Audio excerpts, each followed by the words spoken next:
Thank you. Thank you. As the announcers indicated, I'm Ed Hubbard. I'm General Counsel for the Renewable Fuels Association. I'm pleased to welcome you to our panel on the global outlook, global trade in ethanol. Going global, as you can see from the, you'll be able to see soon from my slide deck. But as you can tell from the theme of this conference, as well as the beautiful cover of the new outlook that was just completed and is available to everyone out here. Global exports, global trade in ethanol has become a significant component of the U.S. Ethanol industry's business mix, as well as its strategy for the future. And I can tell you that I take personal pleasure in this, being that have been since 2008 the staff member at RFA responsible for this issue. I can tell you that it's good to see that this issue is no longer the redheaded stepchild of the National Ethanol Conference. We are at the forefront and a preeminent part of this industry, and it's something that this industry should be very proud about. Over the last 5 years, it's been the strong growth in exports that has helped this industry weather and survive our infrastructure limitations at home. But it's also this strong ethanol export part of our mix that's allowed us to maintain our competitiveness. It's allowed us to continue to grow in the face of difficulties, as well as to remain competitive overseas and around the globe. I want to very briefly talk about some of the issues that can set the stage for our phenomenal panel today. But as you can see from the graph here, our 2014 numbers for ethanol exports are significant. We exported 836 million gallons. This represents the second largest export volume on record and a significant 35% increase since last year, 2013. We've, as our president, as our chairman indicated a little earlier, we're exporting to 51 countries, all 6 of the inhabited continents, and I can tell you if penguins start to drive, I'm going to try to work on them too. We also see a significant growth in what exports represent for the share of business for each company. For our industry, it represents just short of 6% of our business, which is significant and also a significant growth over previous years. This has brought valuable dollars back home to our companies. Last year represent $2.1 billion worth of exports. Certainly that's improved our company's bottom line and helped improve our overall stability as an industry.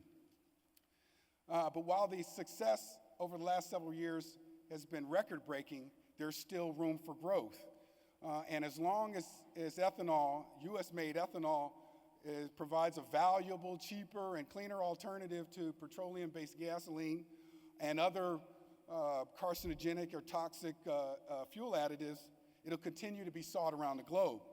So our goal with this panel is to help you identify some opportunities, maybe new opportunities for you, or expand existing opportunities in the area of trade, and help address some of the challenges that we face as we move forward.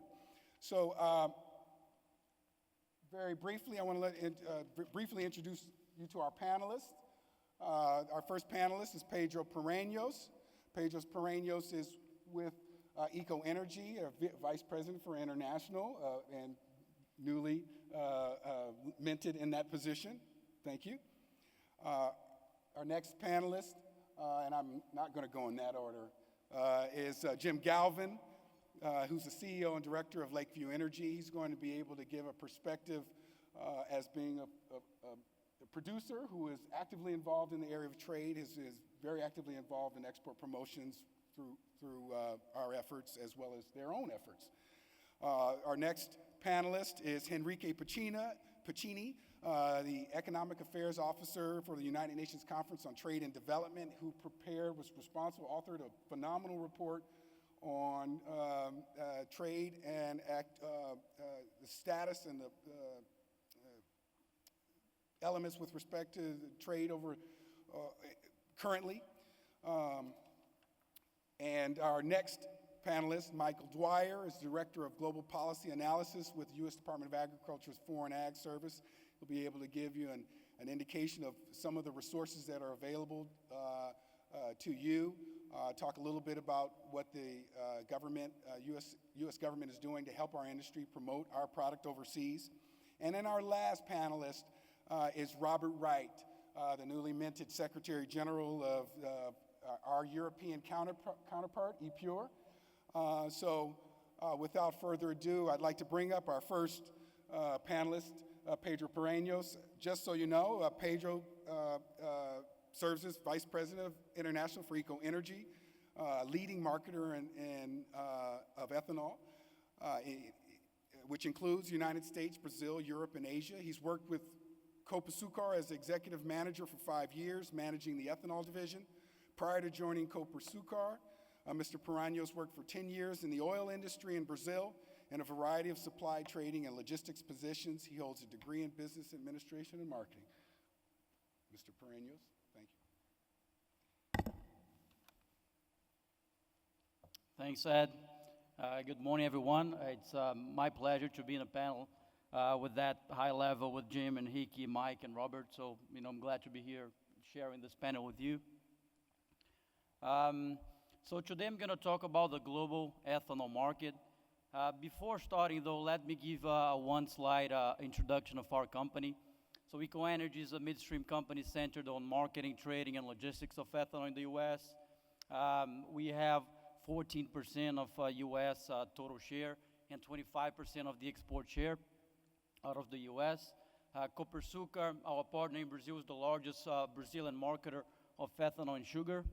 Together, the two companies account for around 13% of the global market, and with revenues of in excess of $8 billion only from biofuels alone.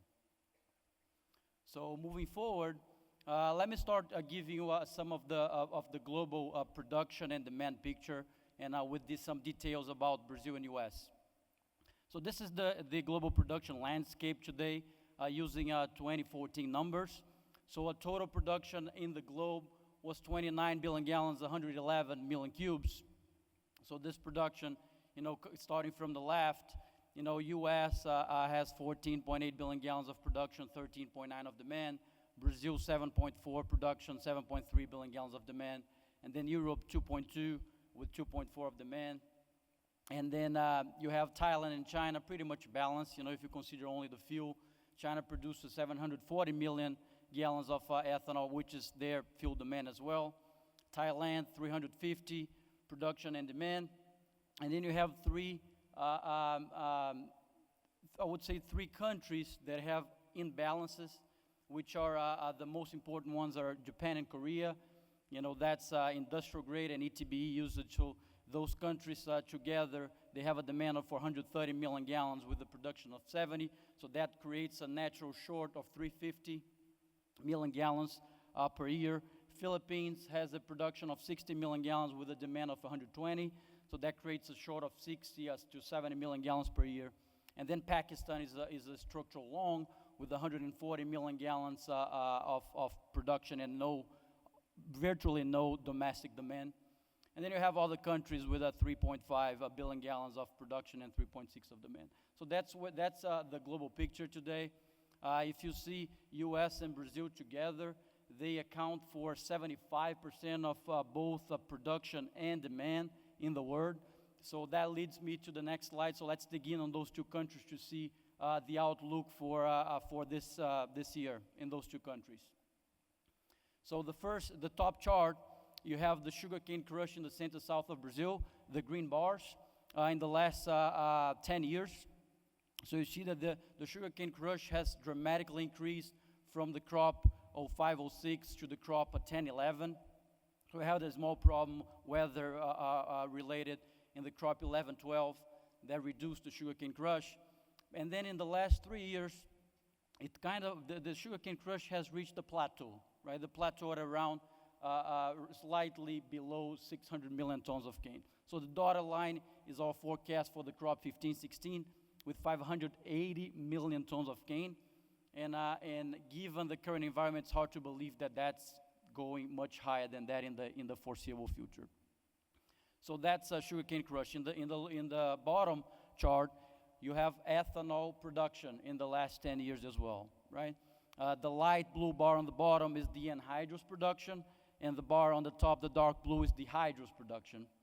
As you know, the hydrous is used directly into the flex fuel fleet in Brazil, and the anhydrous is blended currently at 25% on the gasoline. It's our E25. So it's interesting to see that all this huge growth in the last 10 years, in the beginning of this period, it happened mainly on the hydrous. So you see the anhydrous pretty much stable at around 2 billion gallons per year of production, while the hydrous demand has increased. Now that started to change in the last 3 years. You see, anhydrous starting to pick up, and it's important to understand that all this hydrous, this 3.9 billion gallons of hydrous production we forecast for the next crop, that's a big cushion that in case the anhydrous demand increase, Brazil can always go there and use this hydrous, produce more anhydrous instead. So any increase in production, in demand in Brazil doesn't necessarily mean, the direct exports from the U.S., because they have all this hydrous cushion that could be absorbed when you produce more anhydrous. So three things to conclude from this slide. The first one's production in Brazil is stable or stagnant, if you will. So no growth is expected in the coming years, and there's no new investments in the pipeline. So that sugarcane crush should remain pretty much stable. The second one, the demand is growing, right? The field demand is growing. So we have a fleet growth projected at an average compound growth rate at 4% per year, at least in the next 20 years, while it's lower than the last 10 years, which was 6% per year. It's still a significant growth. So field demand is growing, and you have two incentives now for ethanol. One is the tax, the CD tax, federal tax, reinstated in the gasoline. That's 30% new tax on the gasoline. It's a big amount, and on 20 cents per gallon of diesel. And the blend increase, which should have happened in Feb 15th, but it should happen by the end of this month. It's still lacking presidential approval, and it should move the blend from 25% to 27%. So the outlook for Brazil, although that doesn't necessarily translate into exports directly, translate into exports from the U.S. to Brazil, the opportunity in the coming years is big, because as they grow the anhydrous demand, as they have more of the product that the U.S. export to, the imbalances, and the seasonality in Brazil could trigger more exports, not only to the northeast of Brazil, but also to the center-south, right? Although that's not the base case this year. So moving on, let's take a closer look into the U.S. So that's the top chart is the U.S. domestic production in billion gallons in the last 7 years. So the dotted line, 2015, we expect production this year is going to be 14.8 billion gallons, roughly. So production has been increasing. In the bottom chart, you have U.S. exports in billion gallons. So for this year, we forecast 800 million gallons, and I'm going to give more details on this number in a little bit. So three things to consider here when we look into the details of the U.S. S&D. One, there's an excess of production capacity. Production capacity is around 15 billion gallons per year. And it's still growing marginally, but still growing. You have, as everyone knows, the domestic blend wall with 13.5 billion gallons of demand. So the domestic growth is pretty much dependent on the gasoline demand and on the regulation to remove this blend wall. And then the exports, they are very important, but they are not enough to solve for the balance sheet this year. We still believe, they can help to solve for the balance sheet, but the excess of production capacity is more than what the export market could absorb, especially this year. So now taking a close look on the export market by market and on the competitiveness of ethanol.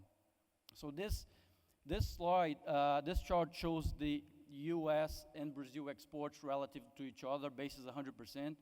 So the blue bar is U.S. total exports, and the green bar is Brazil total exports.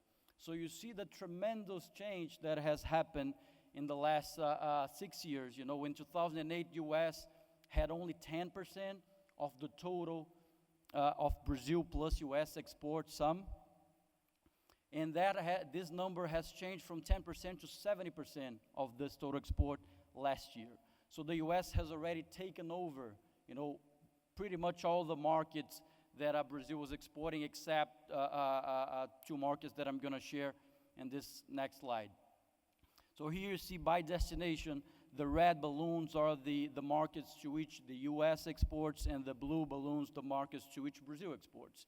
So you see that Brazil now has only South Korea and Japan, which are the 2 markets with a quality restriction. So it has to be sugarcane, you know, and they have some controls on the quality because it's for industry usage, and also for the ETB, that this number is still inside. And then the U.S. has all the other markets, right? So that shift has already happened, you know, when we look into the 14 number, and the countries to which Brazil export, those are very unlikely that they will shift, you know, at least shift heavily towards the U.S. just because there's a feedstock or quality restrictions. So now analyzing the competitiveness, what has changed with this crude price changes. In the top chart, you have in the green line the MTBE prices in the United Arab Emirates, and then the blue line you have the U.S. ethanol delivered in that market as well, you know, and that represents well the Arabian Gulf blending economics. In the bottom chart, you already have the spread, so that's the difference between one line and the other. So whenever this bottom chart is positive, it means that there's a blending incentive for ethanol, you know, favoring ethanol. Whenever this bar on the bottom is negative, it means that MTBE is the most economic component. So you see the red circle showing that that's as of until the end of January. So if you see that since this crude prices drop, although the ethanol dropped together, you know, the economics are negative. So that's a big change if you look in the last at least 2 years. That is a significant change from what we had before. So 3 takeaways on this blending economics. We should expect less demand this year, given that, you know, negative period, you know, and that should remain.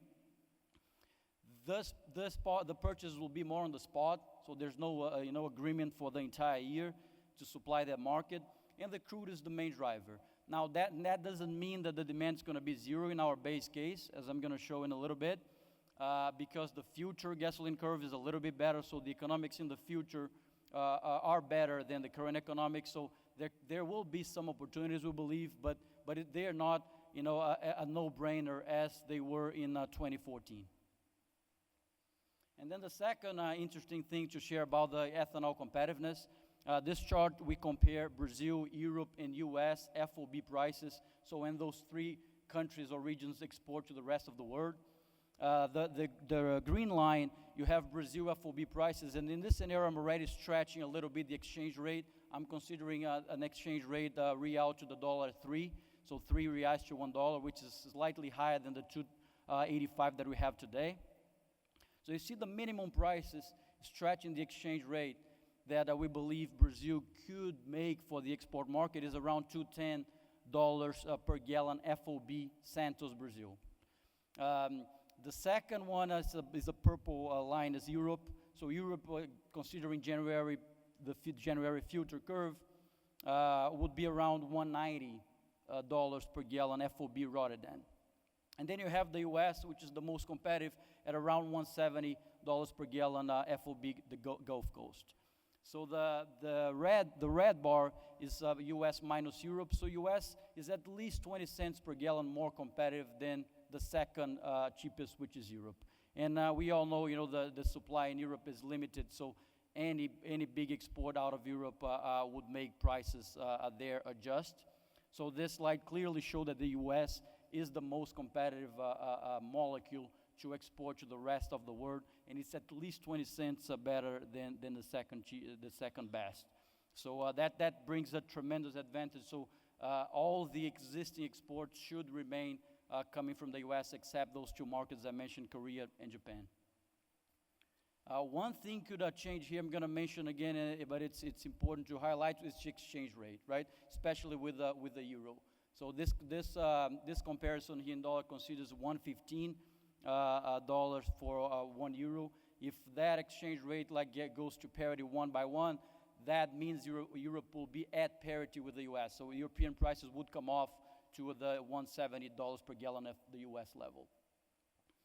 Now here I'm just to share with you our base case. That's our opinion. It's one opinion. It doesn't mean it's the right one. It's just one opinion to share with you.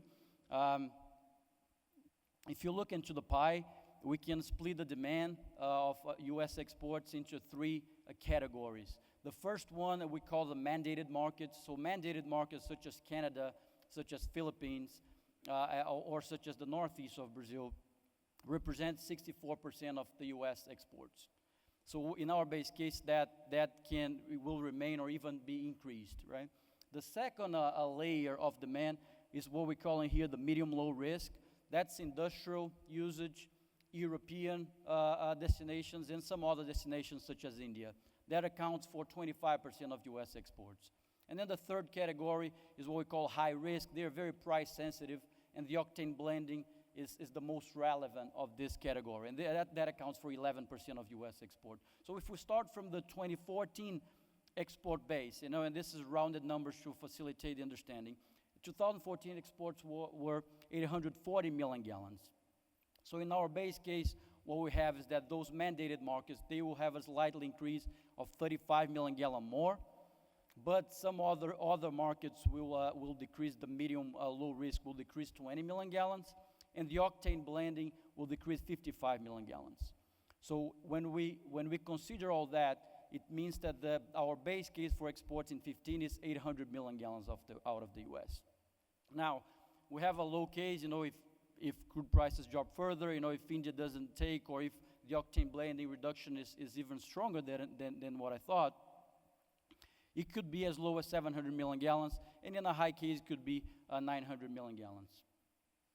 Now, to finish, let me just give some additional factors to consider here when looking into the U.S. export potential. Some things could happen that will boost exports. So Brazil's center-south sugarcane crop, if they have a bad year because of the weather, that could mean more export out of the U.S. If global sugar prices recover, and reaches around 18 cents per pound, that could shift production mix towards sugar in Brazil. So that means less ethanol production, more potential exports out of the U.S. to Brazil. And corn and wheat prices, if those feedstocks remain competitive relatively to crude, we could have a cheap octane to supply to the world.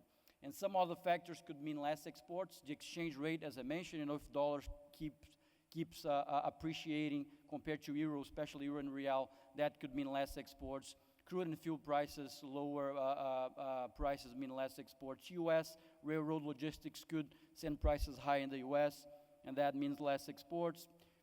A stronger gasoline demand in the U.S. in general is good, but it could mean less exports. And then U.S. ethanol production, if there's any rationalization of the supply, it could change the U.S. Domestic S&D, and that could translate into less exports. And with that, I finished. Thank you all.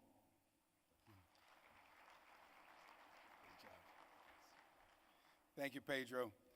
Our next panelist is Jim Galvin, CEO and Director of Lakeview Energy, a biofuels manufacturing, commodities trading, agribusiness, and wind energy company based in Chicago. He has over 15 years of international experience in developing renewable energy businesses across Europe and the U.S. Mr. Galvin currently holds a number of directorships in companies, including 2 biorefineries, Three Rivers Energy in Ohio and Plymouth Energy in Iowa, and is a member of the U.S. Grains Council Ethanol Advisory Team. Without further ado, Jim Galvin.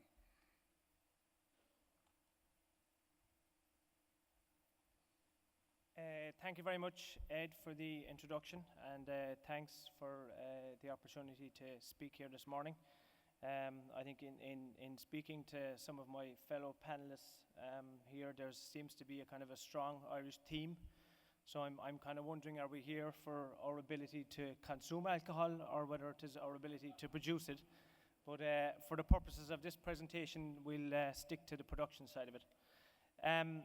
I suppose what I wanted to kind of give people a perspective on here is very much a producer's perspective, because I feel very strongly that there has to be a very active participation and a very active involvement of producers in helping to develop the export market and the potential that's out there with the export market. Just to give you, I suppose, a bit of a quick background on Lakeview Energy. Who are we? We're a producer of over 115 million gallons of ethanol through our ownership in biorefineries in Plymouth Energy in Iowa and in Three Rivers Energy in Ohio. We also operate a trading business, Lakeview Trading. So that's based out of our head office in Chicago. And we also have a base here in Texas, in Houston. And we market our own ethanol from both plants. And we also market some ethanol for third-party producers. I suppose to give you a kind of a background on what we have done, I suppose, over the last number of years in terms of trying to develop that export market. We have, I suppose, undertaken significant investment in the company in recent years in trying to work on facilitating that export business. We have tank storage options here in Texas City. We have a rail car fleet across both plants of over 250 rail cars, which is obviously logistics is a critical play here. And of equal importance, we have the whole regulatory compliance side of it that enables us to do business not alone within the US, but also internationally across different countries. In terms of the actual biorefineries, again, I think over the last number of years, we have made a lot of both, I think, capital investments and human capital investments in terms of trying to improve ourselves to be the most efficient in what we're doing. If you're looking at it from our point of view at the plants, the specifications we make differ across different markets. So if we're looking at the Canadian spec or the Brazilian spec or the EU spec, they're all different specs that we make. So we need to ensure at the plant level, that we have the flexibility to be able to produce those different specifications, but equally that we're doing it, I think, as efficiently as possible. And we've made investments in things like mold sieve capacity improvements, and these are all very important because at the end of the day, we have to make sure we're getting the best return for the products that we produce at plant level. Equally, we've made a lot of investment into the whole regulatory and sustainability criteria. And I think three significant things that we have done and that any plant needs to do to be able to take advantage of the export market.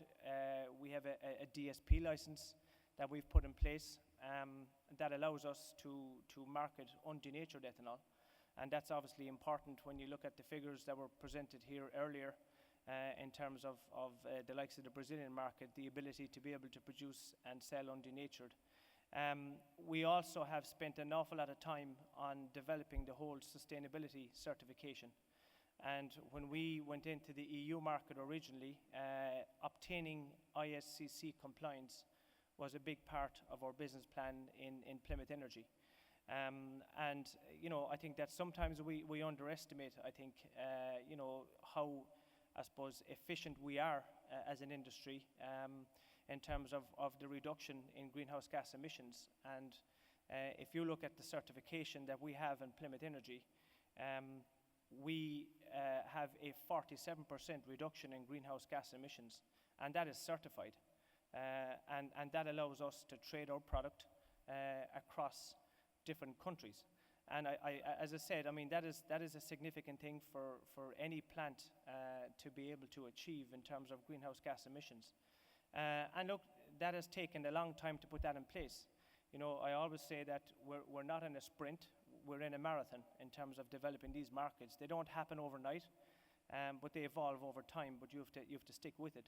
In doing that, that has involved us getting our suppliers of corn involved.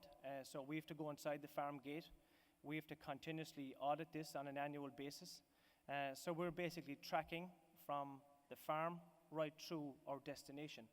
And everything in terms of energy use is being tracked right through to the end line. But it certainly is a very significant thing to have, that you need to have, obviously, for the export business. And equally, in terms of carbon intensity compliance, we have to have that in place for whatever markets that we're participating in. And again, you can ask the question, why? Why are we doing all this? And I think that there's advantages that we see at the plant level, but I think equally that there's a lot of advantages across the industry level. From our point of view, it obviously offers us access to new markets across the globe for our products. Most importantly, it facilitates growth and expansion opportunities for our industry. So if we have a situation where we're exporting product, one of the big things here is that we're helping to maintain the supply-demand balance. And you saw the figures from Pedro earlier in terms of our ability to produce versus what's domestically consumed and how important the export market is. And we see that. We see that very much at both our plants in Plymouth Energy and Three Rivers, how important it is to have that export market. So it's not alone, I think, for the plants individually, but it's equally for the industry, and that's why we have to have that kind of a collective approach to developing this market. Equally, obviously, from the point of view of shareholders, we always ask ourselves at our board meetings, is this the best return that we can get for our shareholders? And we have seen over the last number of years that certainly it helps to enhance returns for shareholders.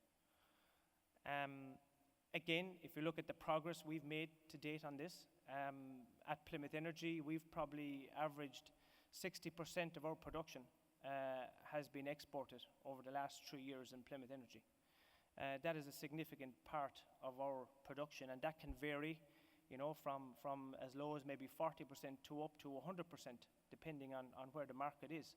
But again, it's a new market. It's a different market that we have. It's a different option that we have as to where we can sell our product into.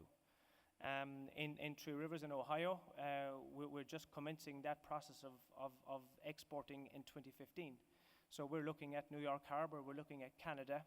We have the rail fleet in place to do that, and that's something that we feel strongly about in terms of developing that market out of where we're located in Ohio. In terms of what we're doing at the trading, Lakeview trading level, we're continuing to develop closer relations and closer links with international customers, because we want to get as close to our end user as we possibly can, and we want to know what they want. So we're continuously pushing the boat out in terms of looking at forging closer links internationally in terms of developing our market.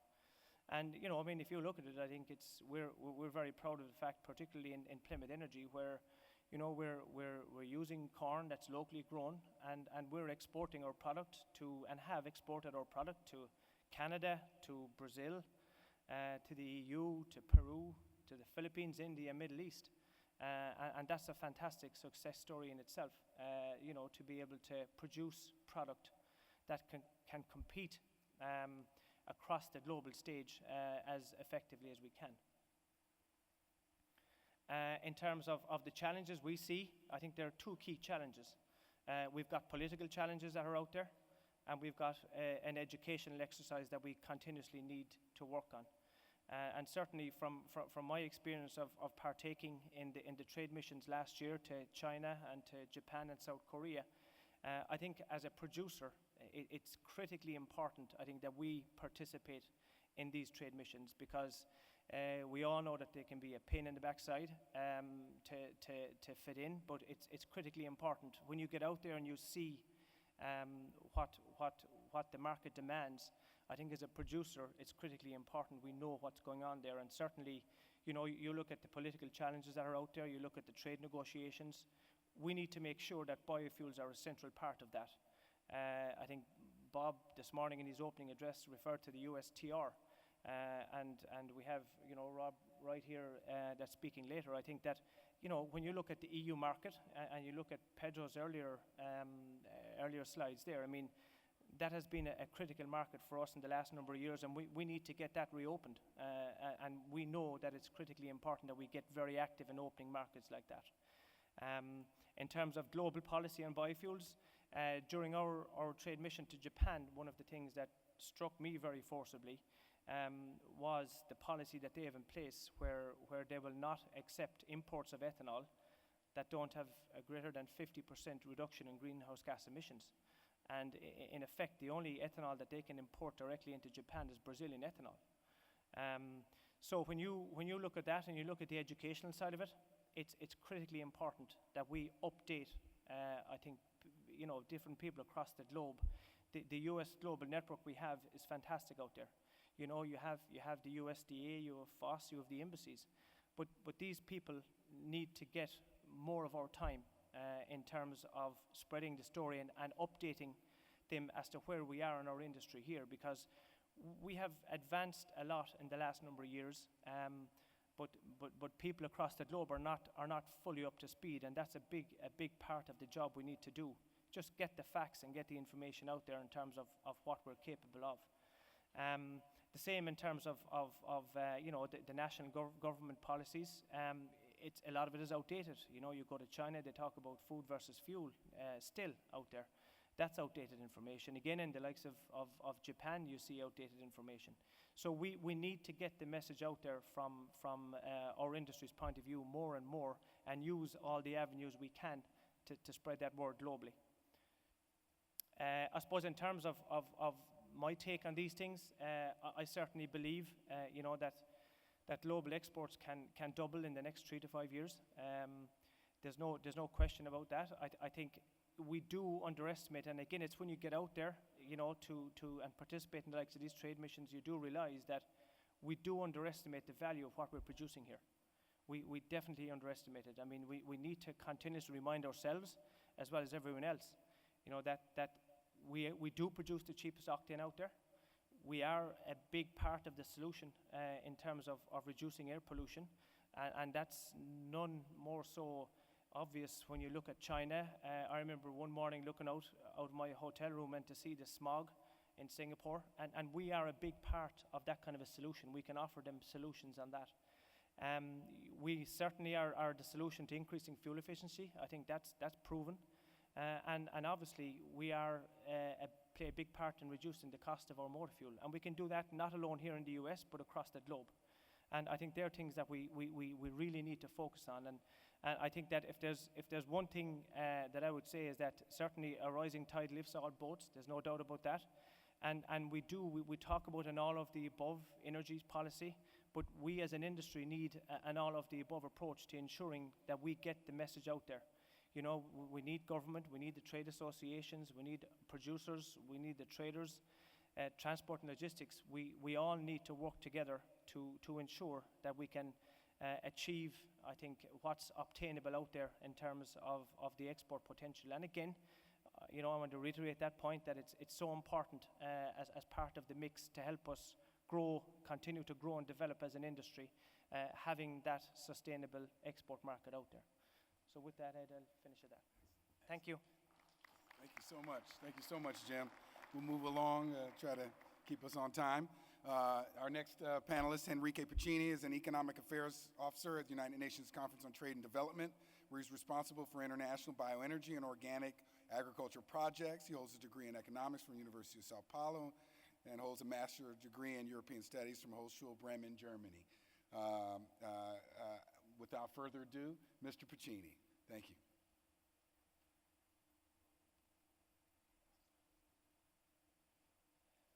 Thank you, Ed. Thank you, everyone. I would like to thank the Renewable Fuels Association for inviting UNCTAD to present its work here today.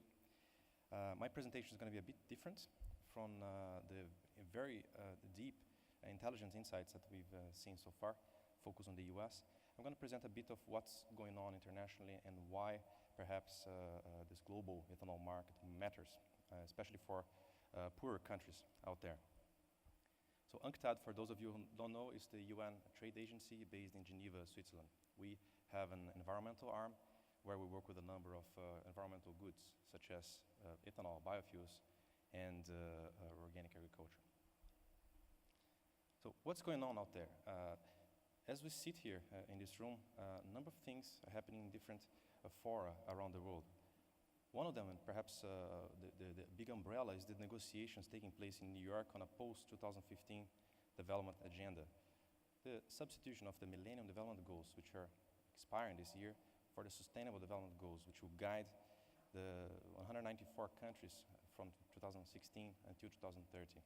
And they cover goals in healthcare, education, climate change, and energy. There are also climate change negotiations going on, and 2 weeks ago, I was in Geneva while climate negotiators, including the US, were there crafting the hopefully aggressive agreement that we'll have in Paris at the end of this year. We also have negotiations going on for financing for development, which will culminate in Addis Ababa in a conference on middle of this year. And again, WTO trade negotiations. What does this mean for people in this room?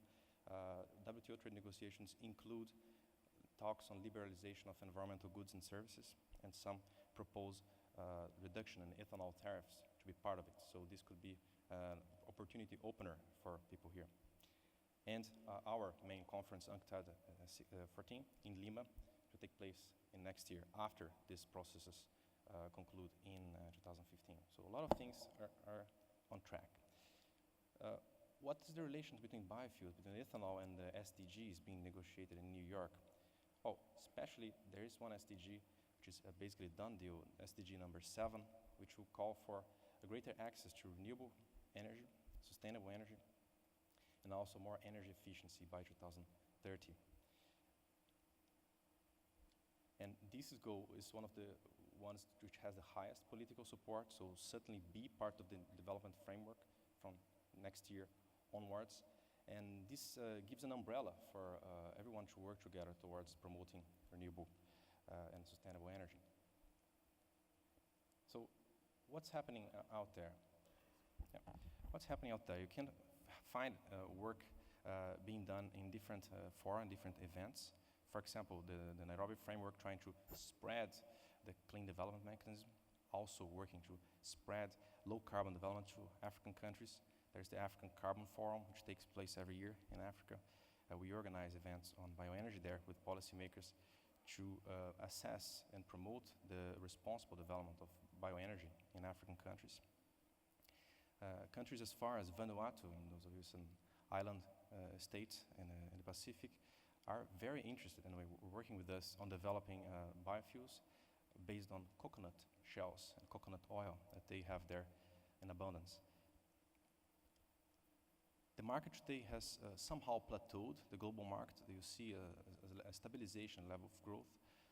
And I call your attention to a publication that we just launched last year, the State of the Biofuel Markets. There are some copies outside this room on the publication desks, and I can send it to you digitally. You just approach me bilaterally, which says many more things that I can say here in 10 minutes on the state of the global biofuel markets, basically today in 2014, and in comparison to when we started our work in 2006. So a lot of things happen in this period of time, and I think it's worth reading. Developing countries have also adopted ethanol. It's not only a triad between the US, Brazil, and the EU. You see countries like Malawi, the Philippines, and Thailand adopting blends.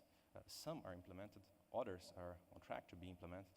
But you see that this interest in this market goes beyond the major economies, the major producers. And I think this is something good. It increases liquidity, it spreads the knowledge and technologies created in places like the US, to places where they have a really important development multiplier, like increasing the quality of life of people in those areas. Well, ethanol and biofuels in general can have an important role in other countries, not limited to transportation. can be used for cooking energy, as many of you know, can be used for off-grid electrification. In Malawi, for example, 80% of people live off-grid. So just imagine the advantage of having an ethanol fire generator there. And in some of those countries, they are landlocked, so to import diesel to run those generators is very expensive, so biofuels can be very competitive there. And also in aviation sectors. And the EU has a flight path, as they call it. Mexico has it, and many other countries are on track to decarbonize aviation through ethanol.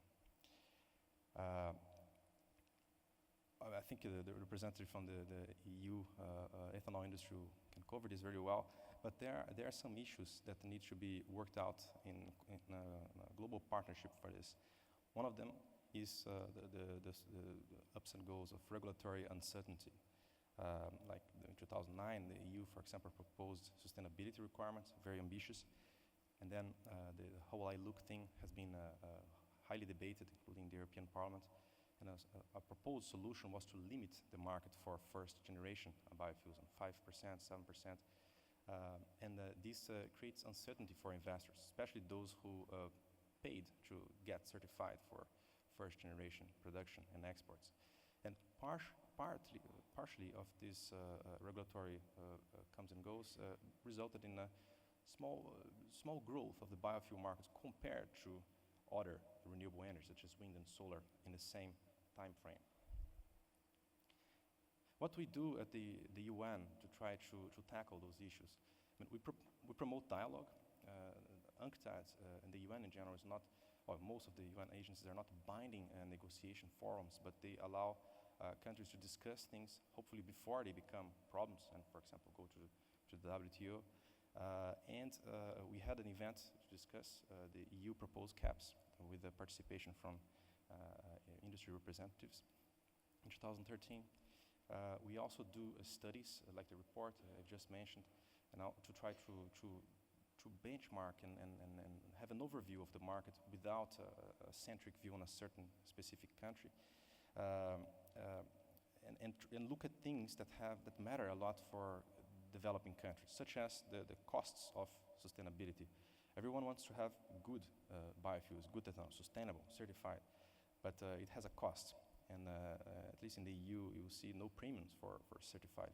You either are certified or you don't sell.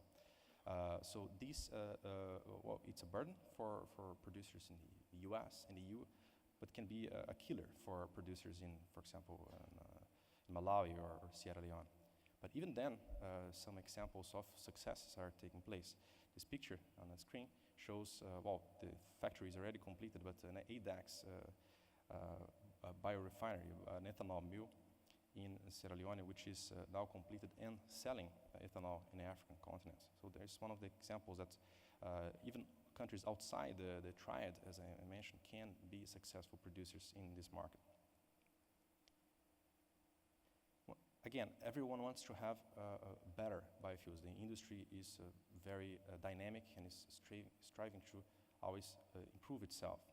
So there's one common thread. Everyone wants to have second generation advanced fuels. And the approaches to do that have been different. Some give a renewable identification number, the RIN, to segment the market. The EU is now thinking about, well, first initially double counting and triple counting and putting a cap on first generation, all to give traction for second generation. But how can, the question I pose, how can developing countries catch up with these regulatory trends, especially since they are not as competitive, or they're not competitive at all? There's no second generation production in any the least developed country that I know of, and continue to participate in this global market. For example, if caps are implemented on first generation, how can developing countries compete on the second generation market? So while there is some, I think it's a hopeful sign of convergence between the US and the EU approach in segmenting markets between conventional and advanced biofuels, this change from how biofuels are made, like using sustainability certification, to which biofuels are accepted, advanced biofuels only, can have problems or implications, serious implications for developing countries. So this is why it's important for those things to be discussed, and I think we have EU, US representatives here, Brazilian as well, in order to have some harmonization and include developing countries in this process. So what do we see going forward? We have had demands from developing countries for assistance. For example, Mexico asked us to look at their agricultural sector and find niches for growth, niches for adding value to their agriculture, to the main agricultural products. And this is just a slide that I don't expect you to be able to see it, but it's to show that only with residues from the main crops in Mexico, you can have a high income coming out of that. And you can even replace 10% of the national electricity just using residues, low-value residues from agricultural crops. Another important thing for the future, which is ongoing, is the transatlantic trade and investment partnership. As it was mentioned by Jim, it has to be part, biofuels have to be part of these negotiations, perhaps for talks on harmonization of sustainability standards and on technical standards as well to facilitate. It's very important. And I couldn't forget to mention this, to make gasoline sustainable. I mean, the reform of fossil fuel subsidies, which is a topic highly called for in Geneva and other in the OECD, it's more than time to move ahead with the Paris conference going on. So a lot of the future of biofuel markets depends on the fossil fuel subsidy discussions. So to conclude, as we approach the post-2015 era, we have the SDGs putting energy in the forefront of the development agenda. We have continued regulatory efforts to make biofuels better, but we should think on how the different speeds, like in the oil sector and the biofuel sector, there are apparently much higher stringent demands from the biofuel sectors than they are for the oil sectors, and this should be perhaps corrected. And never forget that ethanol, biofuels have strong human development impacts in areas, especially outside the main production centers, but where production starting to grow and really can transform people's lives.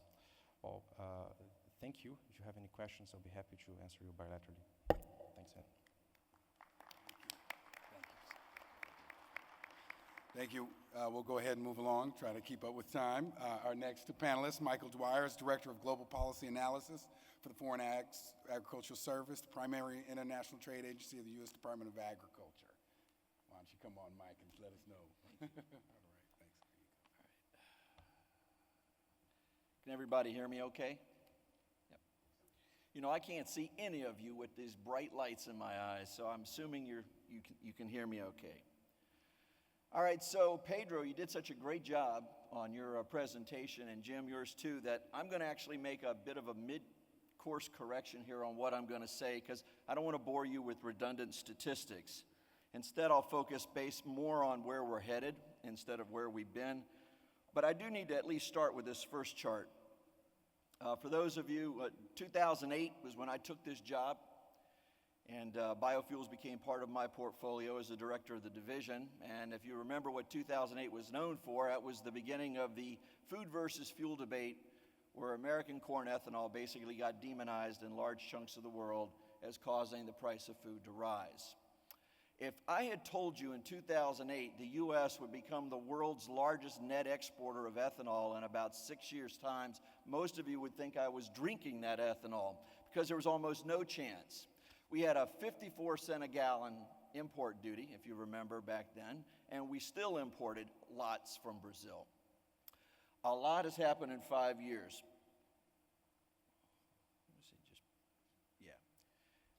This is you may have seen some charts that look a little similar to this, but this has got more of a time dimension to it.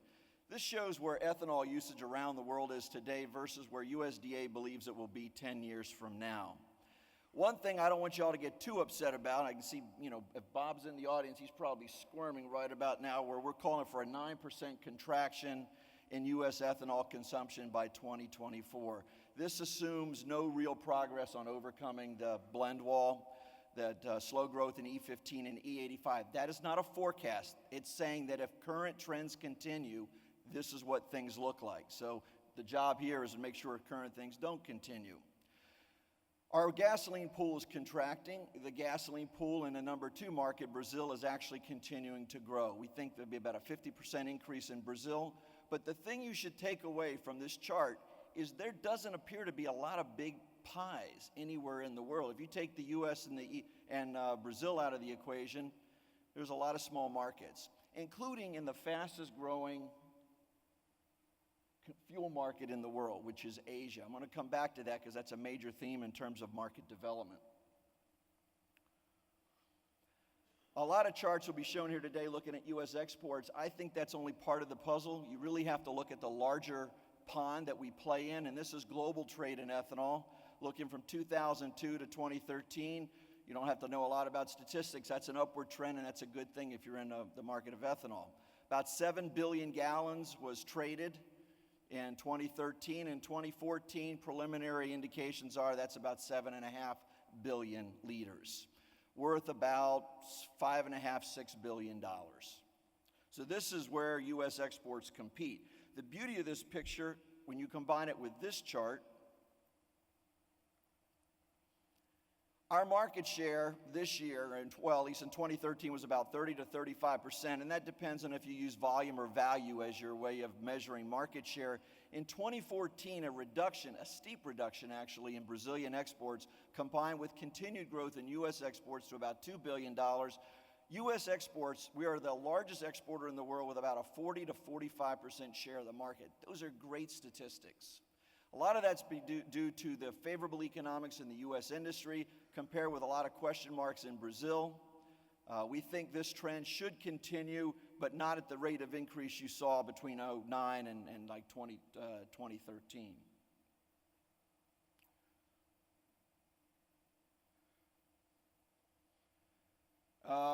This is not U.S. exports or U.S. imports. This is where overall imports of the major producers are. Unfortunately, we had to stop this series at 2013 because 2014 data is not available for a large number of these countries, but it is available for us. We only imported $650 million in 2014. We're not even the world's largest importer anymore, at least this year. That honor would go to Canada. I won't go through all these, but the interesting part of this chart is that the green area represents the level of trade in 2006. That orange area or brown area there you see is the change in trade between 2006 and 2013. A lot of markets have grown, markets that didn't even exist, like the Philippines. Essentially all that growth has happened in the last few years. And if you combine this chart with this chart, one major piece of information comes out. That brown area you see in the second largest exporter, the United States, which by the way, we're the number 1 in 2014, is overwhelming. All of our growth has come in the last few years. There's some other exporters have seen growth as well. Rest of world, though, has actually contracted. Less competition from the smaller competitors. So what you've got are booming exports out of the United States compared with lackluster sales out of Brazil and very few imports by the United States, 650 million, as I said. Pretty favorable picture is emerging. You've seen this chart before. I won't go into a lot of detail here. Good chart, upward trends. These are our top markets. Now, what you should take out of this chart is the entire chart is brown. All the growth in all the major markets we sell to today is essentially a very, very recent phenomenon. And in fact, I think a lot of this story is going to continue for reasons I'll get into in just a minute. Here's that import number. That's a pretty ugly chart. There's no clear trend there other than the last few years imports by the United States have gone down. Here's an interesting point. In the last 6 years, the U.S. has gone from the largest net importer of ethanol to the world's largest net exporter. That takes imports and exports into account. The net position nets the import number out of there. Great story. This one, other than Brazil, we really don't import from anybody. I mean, there is some opportunistic sales, but this chart pretty much says it all. Very, very little imports from anybody other than Brazil.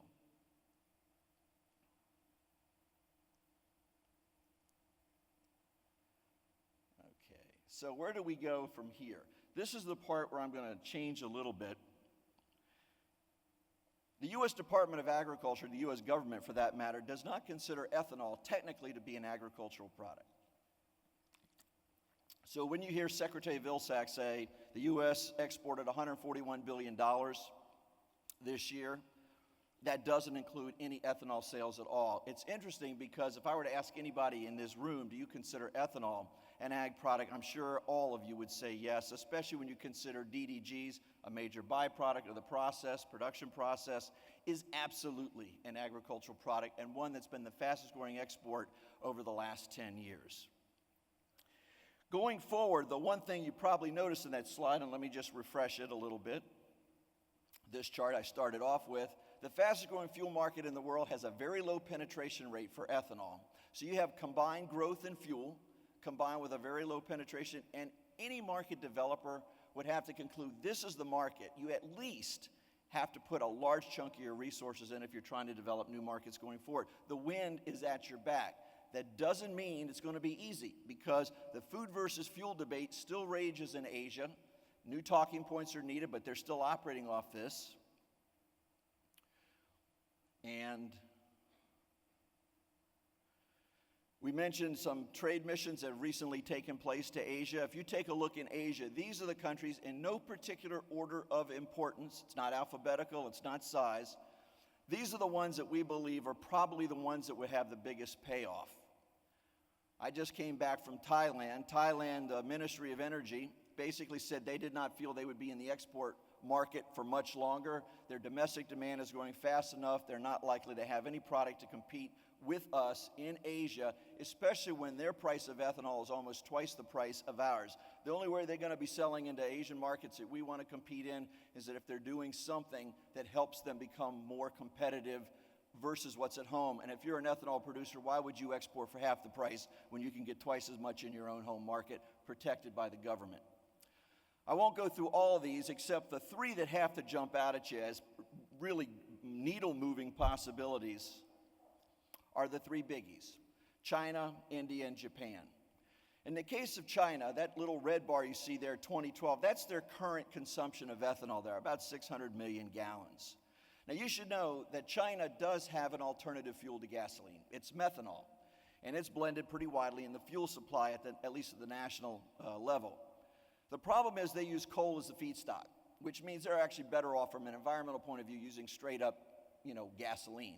It's actually worse for the environment than if they just use pure gasoline. If we could convince them to move to an E10 blend, or they convince themselves to move to an E10 blend, that middle chart there shows what their consumption would be. It would be over 2.6 billion gallons a year.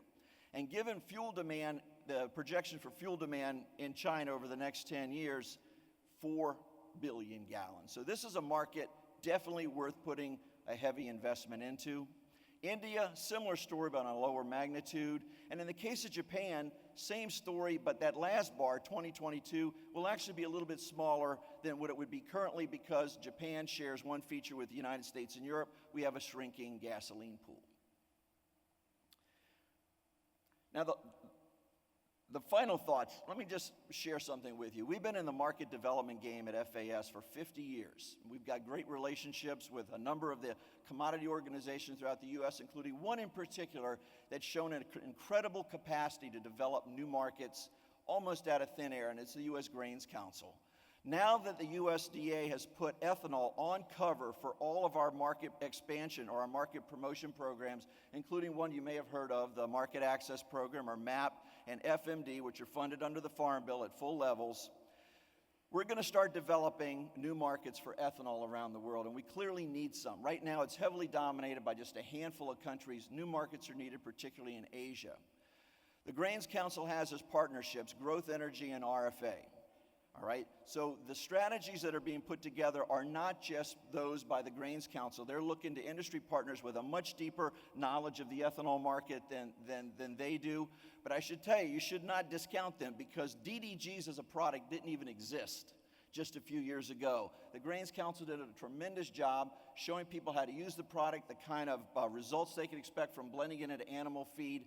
I actually think the future for ethanol looks really, really promising. I'm more optimistic than most. I don't know if I'm as optimistic as, I guess it was you, Jim, who thought it could double in 5 years? Yeah, I'd like to think we could double our exports from the current level in 5 years.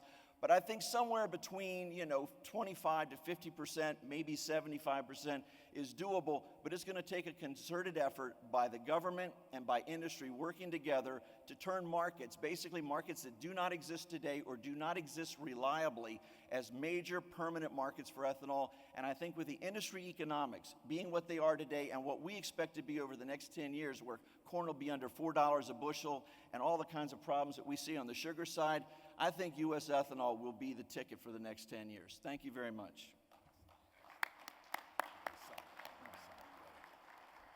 Thank you so much. Okay, now we're moving down to our last panelist of the day, at least of this panel. Robert Wright, became Secretary General of EPUR in September 2014. He's over 20 years of experience in the European Union Public Affairs and Public Policy in Brussels. And I won't spend too much time on his bio. I'll let him get to his remarks. Thank you. Thanks very much, Ed. And thanks, Bob and the RFA, for inviting EPUR here this afternoon. Let me see. So it's this one, yeah, this one. Okay, so I'm Robert Wright. I'm Secretary General of EPUR. EPUR, as many of you know already, is the European organization which represents just over 90% of the ethanol producers in Europe. We have just around about 50 members, 24 producing members, and the rest made up of associate members from the sector as a whole.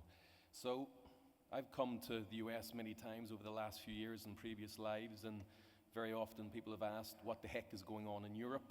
So hopefully in the next 10 minutes or so, I'll try and provide some illustration of what actually is going on in Europe at the moment.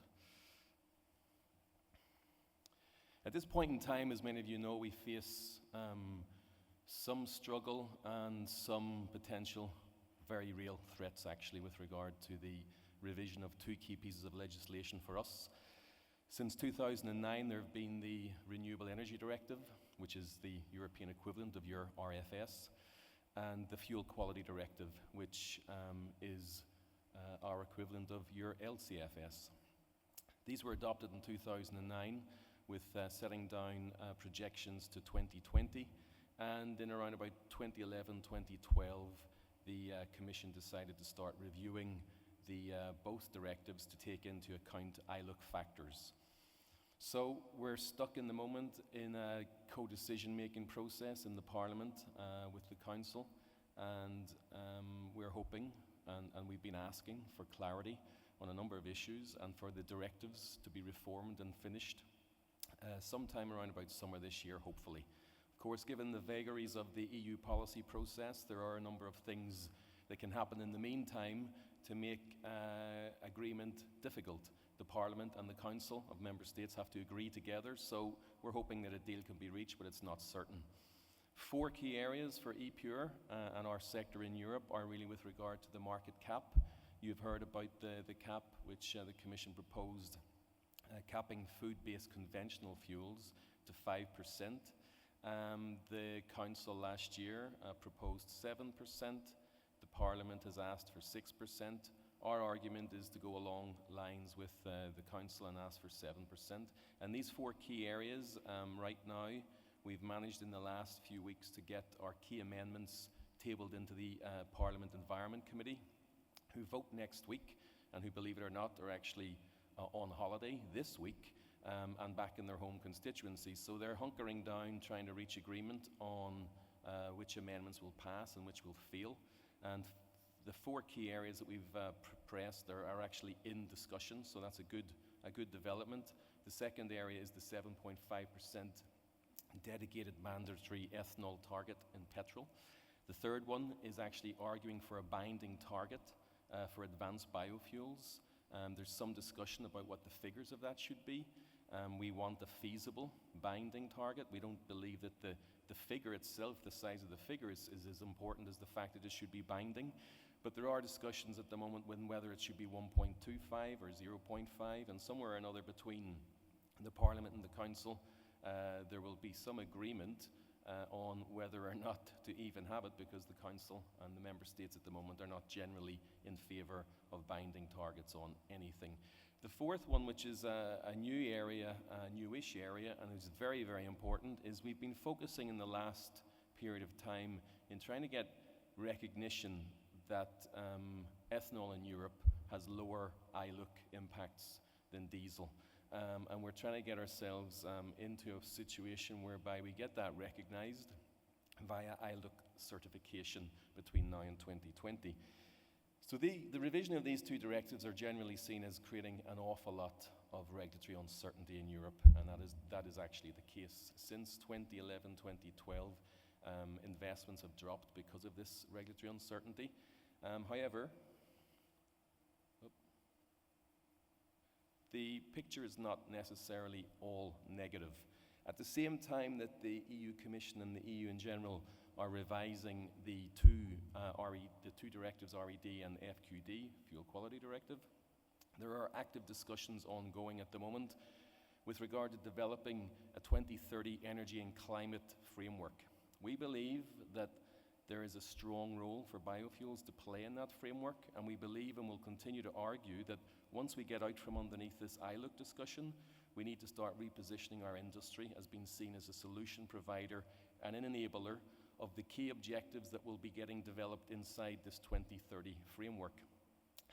Those two key objectives are so far defined as a minimum 40% reduction in greenhouse gas emissions and an EU-wide renewable energy target of at least 27%.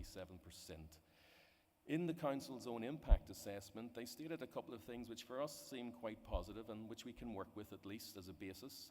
One, that there should be a technology-neutral approach for the promotion of emissions reductions, and also that renewable energy sources and transport a dedication to renewable energy sources and transport should continue after 2020. There's one little sentence in that which you'll notice with regard to electric transportation. One of the things we're facing at the moment is electrification, and electric transport is now seen as very in vogue and very trendy, and is getting support inside not just the two directives I talked about previously, but also in the projections towards 2030. Notwithstanding the fact that, of course, many people don't seem to pay too much attention to whether or not the electricity grid will be renewable or not between now and 2030. So there are two key areas, therefore, that I think the biofuels industry has some great potential, because it will be needed as a source to actually meet these ambitious greenhouse gas emissions, both in relation to the 27 target and also with regard to the fact that transport is the fastest growing emitter of greenhouse gases in the EU. The estimation itself is that renewable fuels would account or could account for between 12 and 14% of renewables in the transport sector. So we hope and are slightly positive that can we work with the Commission and EU governments to actually promote biofuels as a key part of that mix in enabling those commitments. If we were to actually look at what the opportunities are for European market development, and then for also as a part of the larger international pie in terms of global development, as many of you are very much aware, we often talk and fight about who gets what size and what slice of the pie. I think we have an interesting opportunity coming up this year in actually refocusing ourselves and trying to develop the pie as a whole, making it larger internationally. At global level, we have the COP21 meeting at the end of this year. This is very, very crucial in the sense that, again, it will set down an attempt to reach negotiations on a legally binding policy for climate across the world. And I think it's very important for the industry, not just in Europe, but at global level, to position ourselves as being a key part of that solution and that actual commitment to whatever it turns out to be, and we have to be involved in that COP21, in my opinion. At EU level, next week we have the presentation of the Energy Union strategy, and that follows on from the previous slide. We're hoping that some of the aspects there of the role of commitments to the renewables and reduction of greenhouse gas emissions will allow us to actually argue for our position. And at member state level, of course, we have Rollout of E10, let's put it mildly, some member states have been doing better than others there, and this E10 aspect is very important for us, and it's actually a little bit linked to the request for a 7.5% ethanol target in petrol. Taxation of energy products is probably something that will not happen for a very long time, given the fact that it requires unanimous agreement in the European Union, but it's something that we ask for in terms of fairness. The market development is in a poor state, and we really need to focus on the previous areas of policy in terms of mitigating the threats from revising the RED and the FQD, and maximizing the opportunities in the 2030 energy framework to try and solve some of the problems that we're facing here, that we're facing in Europe with regard to the fact that in 2011, the demand for ethanol was projected as being 14 billion litres. In 2014, it was projected only as being 7 billion litres. So the market conditions in Europe have changed radically. That's a 50% lower amount than it was actually projected. A lot of this is down to the regulatory uncertainty that we've been experiencing in the last 3 to 4 years. Also, we have to deal with the dieselization of the European car market fleet in Europe, reliance on diesel. And we can see, however, at the same time, there's some counter-reaction to that in places like London and Paris, which are now putting much firmer controls on the role of diesel inside cities, given the importance of particulates and pollution in the air. Impact on the market with regard to all of these aspects is that with regard to some of the statistics shown earlier, there's fierce competition between ethanol producers over market share. There's actually more production than demand, and fuel ethanol prices have fallen 30% in the last 2 years. In regards to trade, last year the EU has exported fuel for the first time to Canada, Dubai and India, and that shows to some extent the nature of the market in Europe. And in 2014, the EU was one of the lowest paying markets in the world. So the imports for both duty-free and duty-paid origin have decreased. So I'll just finish off here with concluding. We need, and some of the people this morning spoke about it as well, certainty. We need stability in regulation. We need the European Union and the European Commission in particular to stop changing its mind on what it needs and what it promotes as being key to its climate change commitments.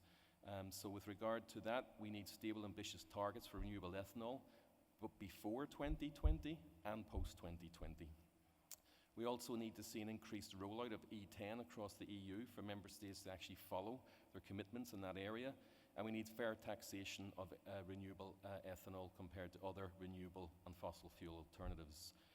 One of the other areas that the Commission are doing at the moment, which is promising for us, and we've become part of this alliance in the last 2 months, is a member of the Bio-Based Economy Alliance. The Commission is focusing and trying to focus a lot more on how it actually makes the economy more bio-based. And this is the sort of thing, a regulatory commitment or a policy commitment that can create an overall principle that can be used and maximized by the industry in Europe to try and get the gains that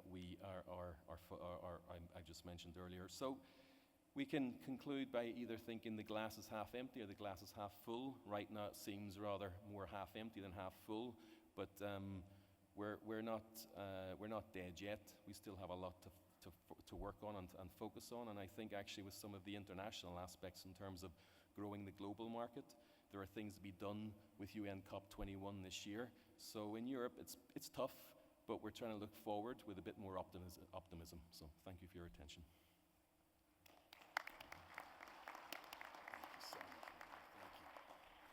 Thank you so much for putting up with our efforts to rush through the time and make sure we meet our time. Can I first have a round of applause for our panelists? Thank you. It was a fabulous performance. I have been instructed to advise you that there is a networking lunch in the Grapevine Room. I would certainly welcome everyone of you in here in there. Hopefully you will have a good lunch and look forward to seeing you in the latter activities of the day. Thank you.